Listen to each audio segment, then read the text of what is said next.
Right. కొన్ని comments వస్తున్నాయి, అడగొచ్చా మిమ్మల్ని? కొన్ని ఇబ్బంది పెట్టొచ్చు, బట్ డెఫినెట్గా వారికి సమాధానం కావాలి కాబట్టి అడుగుతున్నారు. ఇప్పుడు ఆల్రెడీ పెళ్ళి అయిపోయింది, ఇప్పటి వరకు అఘోరి ఒంటరిగానే ఉన్నారు, తను కారులో ఎక్కడ తిరిగినా నడిచింది, తను ఎక్కడ ఉన్నారు ఏంటనేది కూడా చాలామంది ఆసక్తిగా కొన్ని సందర్భాల్లో ఎదురు చూస్తారు. తను చాలా సింపుల్గా, నాకు తెలిసి కారులోనే పడుకుంటారు, ఎవరన్నా భక్తులు పిలిస్తే వెళ్ళి భోజనం చేస్తారు, అంతవరకు బాగానే ఉంది. మీరు వచ్చారు, ఒక 1 వీక్లో కొన్ని డిఫికల్టీస్ ఎదుర్కొని ఉంటారు, బహుశా అంత ఈజీ అయితే ఉండకపోవచ్చు, ఒక అమ్మాయి తోడుగా ఉంది కాబట్టి. ఇప్పుడు మీకంటూ ఒక మ్యారేజ్ అయింది, అఫీషియల్గా అందరూ చూస్తూనే ఉన్నారు, మీకంటూ ఒక గూడు కావాలి, తినడానికి తిండి కావాలి, ఒక ప్రత్యేక ఏర్పాట్లు కావాలి, ఏంటి ఎక్కడ ఉండబోతోంది? త్వరలోనే ఆశ్రమం కడుతున్నాను, త్వరలోనే అది ఎక్కడ ఏంటి అనేది మేము తర్వాత అనౌన్స్మెంట్ చేస్తాము. ఆ ప్రణాళిక సిద్ధమవుతుంది, ఈ మధ్యలోనే అవ్వచ్చు కూడా.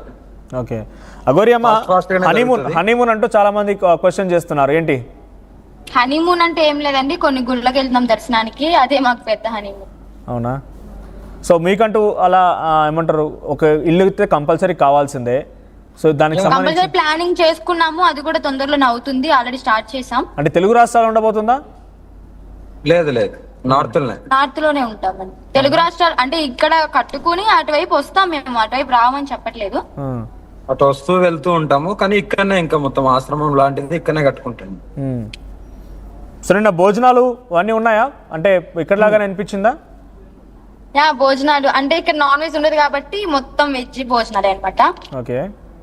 ఒక 5-6 రకాల కర్రీస్, వెజ్ పులావ్ చేసి అందరికి పెట్టారు. ఓకే. ఆ భోజనాల వీడియోస్ మా గురువు గారి దగ్గర ఉన్నాయి, మా దగ్గర లేవు. ఒకసారి నేను అఘోరి గారితో మాట్లాడతా. అఘోరి గారు, సో మీరు సాధన చేసుకునేటప్పుడు కానివ్వండి, చిన్నతనంలోనే మీ అమ్మ నాన్న నుంచి వెళ్ళిపోయినప్పుడు ఎప్పుడు కానీ నేను ఒక పెళ్లి చేసుకుంటానని, ఇలా ఉంటానని చెప్పి ఎప్పుడు కూడా మీరు అంతలా భావించుండకపోవచ్చు కదా, ఇప్పుడు మీకు ఆ మూమెంట్ ఎలా అనిపించింది?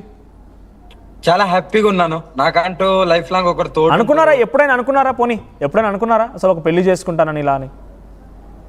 అనుకోలేదు, కానీ మా మనసులు కలిసిన తర్వాత అనిపించింది, ఇంకా సరే నాకు కూడా తోడుంటది, ఈమె కూడా ఈమె ఆ నరకం నుండి బయటికి రావాలి కదా, వచ్చింది అంత నరకం పడ్డది కాబట్టి ఇద్దరు మనసులు కలిసినాం, ఇద్దరం ఇష్టపడ్డాము, చేసుకున్నాం, ఇంకా హ్యాపీ, ఒకరికొకరు తోడున్నాం, ఇంకా నాకు కూడా తోడు దొరికింది. అంటే ఆలోచన జీవితాంతం బాగా చూసుకునే బాధ్యత నాది.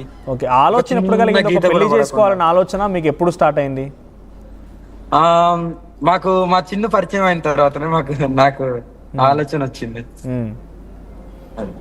సో ఫస్ట్లీ మీరు చూసుకున్నప్పుడు అనుకున్నారా, అంటే ఇక్కడ దాకా వెళ్తుంది, మేము ప్రేమ వివాహం చేసుకుంటాము, అందరిని ఎదిరించి ఎక్కడికో వెళ్ళి చేసుకుంటాము, ఇంత దూరంగా వెళ్తామని చెప్పి అనుకున్నారు ఎప్పుడైనా? అసలు స్టార్టింగ్ అనుకోలేదు, ఒప్పించే అనుకున్నాము, మా ఇంట్లో ఒప్పుకున్నారు, మా ఇంట్లో వాళ్ళకి అందరికి చెప్పాను, ఒక 2 days అక్కడ వెళ్ళి ఉన్నాము, అందరికి పరిచయం చేశాను, అందరు యాక్సెప్ట్ చేశారు. వీళ్ళ ఇంట్లో కూడా ఫస్ట్ యాక్సెప్ట్ చేశారు.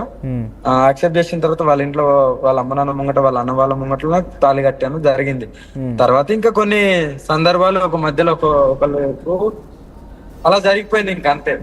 సో మీ ఇద్దరిలో ఫస్ట్ ఎవరికి ఆలోచన కలిగింది, వర్షినియా అఘోరియా? ఫస్ట్ అయితే మా చిన్నుకే కలిగింది ఆలోచన, మ్యారేజ్ చేసుకున్నాం, హ్యాపీగా ఉందాము అని. ఓకే. వర్షిని, సో చుట్టూ చాలా మంది చూస్తూనే ఉన్నారు 2 తెలుగు రాష్ట్రాల్లో కూడా. అఘోరి ఎక్కడికి వెళ్ళినా కూడా ఒక సెంటర్ ఆఫ్ అట్రాక్షన్, ఆవిడ బయటికి నిల్చున్నా కూడా ఒక 20-30 మంది, ఆమె రైట్? అవునా కదా?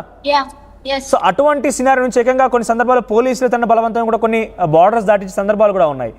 అంటే కారణం ఏం లేకున్నా కూడా తనని చూడగానే కొంతమంది అరే చీ అనే రకంగా, లేకపోతే అరే భయపడ్డ వాళ్ళు ఉన్నారు, అసహించుకున్న వాళ్ళు ఉన్నారు, ప్రేమించిన అన్ని రకాలుగా ఉన్నారు. సో మీకు వెరీ ఫస్ట్ టైం తనని చూసినప్పుడు ఏమనిపించింది? అంటే మీకు ఆ భయం కానీ, ఆ భక్తి కానీ, లేకపోతే చీ అనే అసహ్యం కానీ ఏమైనా కలిగిందా? చీ అనే అసహ్యం అలా ఏమి అనిపించలేదు, ఎందుకంటే అంతకుముందే ఆమె వీడియోస్ చూడటం జరిగింది. సో అలాగే నా పాత గురువు గారి దగ్గరికి కూడా రావడం జరిగింది కాబట్టి నాకు అలా ఏం అనిపించలేదు, భయం కూడా అనిపించలేదు. భక్తితోనే ఉన్నాను స్టార్టింగ్, తర్వాత ఇంకా నిదానంగా మా మనసులు కలిసాయి, ఇంత దూరం వచ్చింది. అంటే ప్రేమ ఎప్పుడు పుట్టింది? అంటే తను జెన్యూన్ గా నాకు అన్ని షేర్ చేసుకోవడం, ఏది దాచిపెట్టకుండా చెప్పడం, అది బాగా నచ్చింది. అక్కడ అంటే మీరు కలిసిందే ఒక్కసారి, మీరు అక్కడ చీర ఎవరైతే కార్ కి తీసుకోగలుగుతారనో, లేకపోతే తన ఒంటి పైన ఎవరు వస్త్రాలు వేయగలుగుతారో అని చెప్పి కూడా అది ఫస్ట్ టైం. సెకండ్ టైం ఇంటికి వచ్చారు, మళ్ళీ థర్డ్ టైం మా ఇంటికి. సెకండ్ టైం అయితే విష్ణు అనే వ్యక్తి ఉన్నారు కదా, ఆమె వాళ్ళ ఇంటికి వచ్చారు, అక్కడ ఒక 4 days స్టే చేశారు. తర్వాత మా ఇంటికి వచ్చి 1 week స్టే చేశారు అనమాట. మళ్ళీ వెళ్ళిపోయిన తర్వాత కూడా ఫోన్ కాంటాక్ట్స్ అయితే ఉంటాయి కదా. రెగ్యులర్గా ఫోన్ మాట్లాడుకునే వాళ్ళ? యా, రెగ్యులర్ గా ఫోన్ మాట్లాడుతుంది. నాకు కరెక్ట్ చెప్పండి, అంటే ఫస్ట్ మూమెంట్లో మీరు చూడగానే ఏమనుకున్నారు తన పైన ఏదైనా? అంటే అప్పటికే మీరు వీడియోస్ చూసారు కాబట్టి ప్రేమలో పడిపోయి తనని ఆహ్వానించారా, ధైర్యం చేసి తనని చూడడానికి వెళ్ళారా? ఫస్ట్ టైం అయితే ప్రేమలో పడిపోయి ఆహ్వానించలేదు, ఒక భక్తి పరంగా చూశాను కాబట్టి వెళ్ళి చూసి పంపించడం జరిగింది. రెండోసారి వచ్చినప్పుడు కొంచెం షేర్ చేసుకున్నాము. సో అక్కడ కొంచెం అప్పటి నుంచి స్టార్ట్ అయింది, సెకండ్ టైం నుంచి స్టార్ట్ అయింది. థర్డ్ టైం ఇంకా మా ఇంటికి వచ్చినాక ఇంకా అనేసుకున్నాము, ఇలాగా పేరెంట్స్ ముందు పెళ్లి చేసుకున్నాము. అంటే సెకండ్ టైం ఇన్వైట్ చేసినప్పుడు కూడా మీ ఫోర్స్ ఉందా పేరెంట్స్ పైన తనని ఆహ్వానించండి?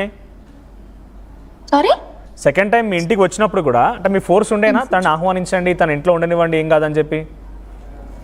లేదు లేదు, ఫోర్స్ ఏం లేదే. అందరు కలిసి అది అప్పటికే మీ మనసులో ఒక లవ్ అనేది ఉంది కదా, అప్పటికే మీ మనసులో ఒక లవ్ అనేది స్టార్ట్ అయింది. అవును, అంటే మీ తెలుసు వాళ్ళకు, తెలుసండి. అమ్మ నాన్నకి ఏది దాచేదాన్ని కాదు, అమ్మ దానికి అన్ని షేర్ చేసుకునేదాన్ని నేను, ప్రతి ఒక్కటి వాళ్ళ మమ్మీ చెప్పేదాన్ని. వాళ్ళ మమ్మీ మంచిగా హ్యాపీగా కోడలి పిల్ల అని మనస్ఫూర్తిగా వండి పెట్టేది నాకు. వర్షిని ఫస్ట్ టైం అఘోరికి ఎప్పుడు ప్రపోజ్ చేశారు? అంటే డేట్ గుర్తులేదు, మా ఇంట్లోనే మా మమ్మీ ముందు ప్రపోజ్ చేసింది. అంటే అదొక మెమొరబుల్